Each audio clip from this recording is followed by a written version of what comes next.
The menstrual cycle begins with menstrual bleeding, marking the follicular phase's first day. When the follicular phase begins, levels of estrogen and progesterone are low. As a result, the top layers of the uterus's thickened lining break down and are shed, and menstrual bleeding occurs. About this time, the pituitary gland starts sending follicle-stimulating hormone to your ovaries, stimulating the development of 5 to 20 follicles in the ovaries. Each follicle contains an immature egg and produces estrogen. One follicle will soon begin to grow faster than others. This is called the dominant follicle.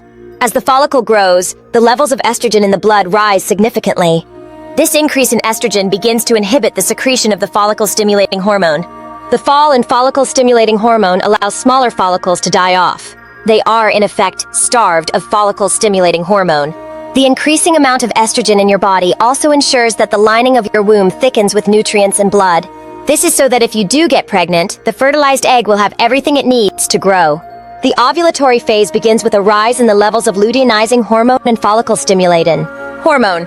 The surge in the luteinizing hormone triggers one of the most prominent follicles to pop a pen and release its egg, which heads into the fallopian tube and starts its journey toward the uterus. Ovulation usually occurs 16 to 32 hours after the beginning of the surge, around day 14 of the menstrual cycle. During the luteal phase, the levels of the luteinizing hormone and follicle-stimulating hormone decrease.